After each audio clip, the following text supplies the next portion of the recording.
வாகரை பிரதேசம் கட்டுமருவுக்கு செல்லும் வீதியில் 4ஆம் கட்டை எனும் இடத்தில் சுமார் 30 வருடத்திற்கும் மேலாக மக்கள் தங்களது ஜீவனோபாயமாக விவசாயத்தினை மேற்கொண்டு வருகின்றனர்.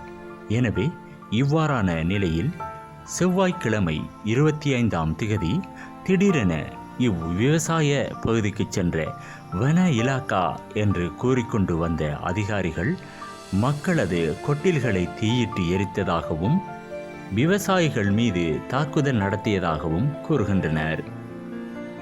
மட்டக்களப்பு மாவட்டம் கொர்லபெட்டு வாகர வடக்கு பிரதேச செயலகத்துக்கு உட்பட்ட இந்த சேனை பயிர் செய்கின்ற மக்கள் இங்கே நீண்ட காலமாக வச்சு இந்த சேனை பயிரை செஞ்சு வருகின்றார்கள்.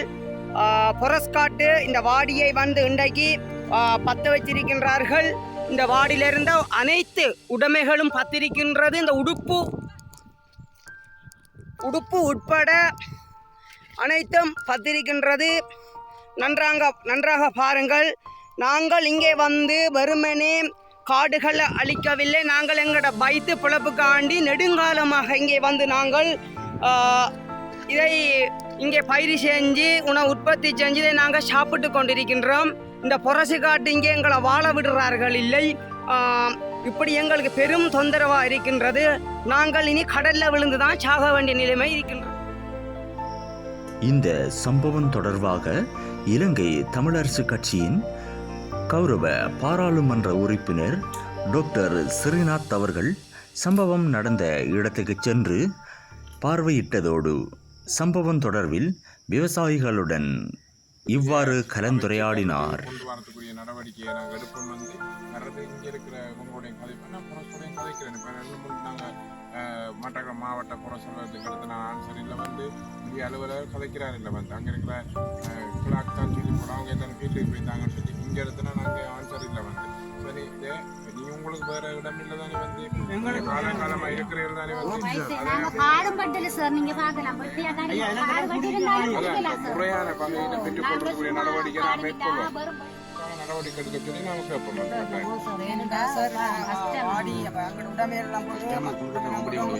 பத்த வைக்கிறாங்க. எதன பிரச்சனைனா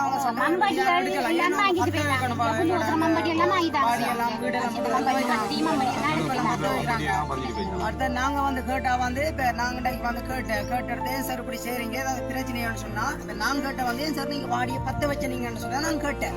அப்ப அதுக்கு கேட்டதுக்கு எனக்கு இந்த களத்துல இப்படி செஞ்சு இழுத்து கொண்டு மாஞ்ச பூட்டி சொன்னாங்க வந்து இனி இதை பப்ளிக் ஆகனா என்னை அரெஸ்ட் பண்ணுவாங்க சொன்னாங்க. அவங்க ஸ்டேப்புக்கு பயம் இல்லையோ ஒருத்தருக்குமே பயம் இல்லை. அம்மா அப்பா செஞ்ச காணி அவங்கள பாட்டம் கொண்டு செய்ய மாதிரி அவங்க செஞ்ச பூமியை தான் நாங்க செய்யறோம் முடிச்சுன்னா நாங்க செஞ்சு கொண்டு இருக்க யுத்தம் ஒலிம்பிக் ஆண்டு யுத்தம் ஒலிம்பிக் யுத்தத்துல எங்களை உயிரை சம்பந்தம் பண்ணோம். நாங்க ஒவ்வொரு அம்மா அப்பா செஞ்ச காணிகள் இருக்கிறாரு. அப்ப அதை வந்து செய்வோம் சொல்லி நாம் வந்தோம். நாங்க மக்கள் எல்லாரும் வந்தோம். எங்கிற அம்மா அப்பா செஞ்ச காணியை நம்ம பற்றி அதே மாதிரி நம்ம அம்மா அப்பா இழுக்கு வீடு ஓட மட்டை அதையும் நாங்க காசு கொடுத்து தான் ஏற்றிட்டு வரணும். நாங்க அந்த காசையும் எதிர கொடுக்குறோம். இங்க இருக்க பூமாதேவியில விளையிற நாங்க போடுற பயிர்ல வர காசு தான் கொடுத்து ஏற்றிட்டு வரோம். ஏற்றிட்டு வந்துதான் நாங்க அதையும் கட்டணும். கட்டி அதையும் வந்து இவங்க எங்களை செய்யணும்னு சொல்லி எங்களை திறத்துனா நாங்க எங்க சேர்றது என்ற இடத்துலையும் ஒவ்வொரு இடத்துலையும் 46 குடும்பங்கள் அவங்களுக்கும் இதே அச்சுறுத்தல் இருக்குது. என்னன்னு கேட்டா அதுவும் வந்து பாரம்பரியமான இடம் உறுதிக்காணி இருக்குதுங்க. அதுகள்கிட்ட இருக்கிற உறுதிக்காணி இருக்கு. அதுகளை வழியாக்குறது அதுகளுக்கும் பெரிய பிரச்சனை வந்துட்டு இருக்குது.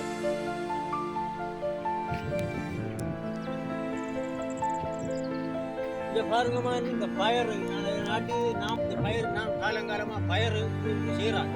நம்முடைய செய்திக்கிறோம் இன்னைக்கு எழுதிட்டு போட்டுமா இப்படி விட்டுட்டு போறீங்க. ஒரு காய் கூட ஆயிடும். தூரத்துக்கு ஒரு பழம் பழத்து மாதிரி இருக்கு.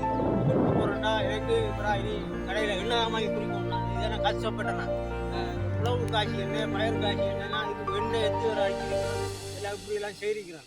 ஆனால் இவங்க எலும்ப சொல்லிட்டாங்க. ஆனால் இது ஒன்றும் செய்யலாது. எலும்பிட்டு போனா நான் எண்ணெய் தான் குடிச்சாகணும். இங்கே வசித்து வரும் மக்கள் விவசாயத்தினை தங்களது வாழ்வாதாரமாக கொண்டு விவசாயம் செய்து வருகின்றனர். இவ்விவசாயிகளின் நிலையை அறிந்து அதிகாரிகள் அவர்களுக்கான தீர்வினை பெற்றுக் கொடுக்குமாறு அன்பாக கேட்டுக்கொள்கின்றோம்.